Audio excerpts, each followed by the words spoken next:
On September 5th, ISIS militants were blamed for a deadly assault in Iraq that killed 10 policemen. Despite the final defeat of the terrorist group in 2019, attacks like these are fueling fears of a resurgence.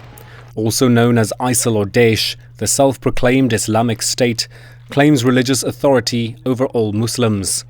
The group is notorious for its violent ideology and extreme interpretation of Sunni Islam.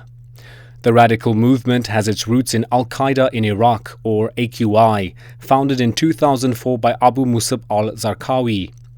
An influx of US troops during the war in Iraq forced AQI to lie low before re-emerging 4 years later. But as the conflict in Iraq winded down, the Syrian civil war began in earnest. AQI took advantage of the instability in both countries to organize and carry out violent attacks.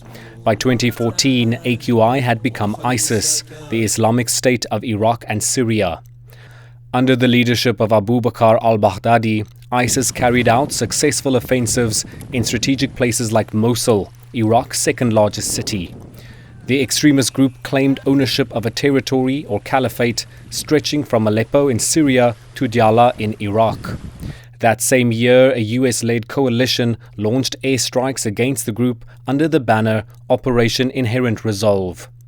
Despite more than 8,000 bombings that helped shake ISIS's grip on the region, the group managed to expand into a network of affiliates in at least 8 other countries.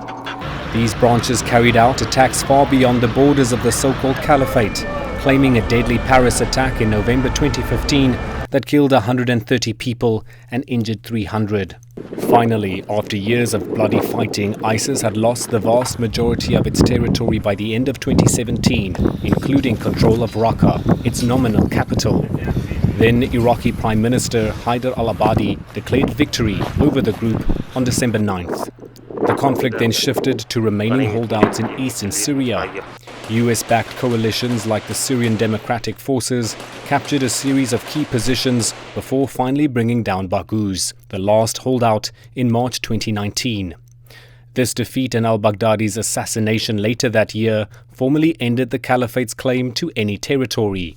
Remnants of the group have since switched to hit-and-run attacks, and affiliates worldwide carry out violence to reaffirm their loyalty.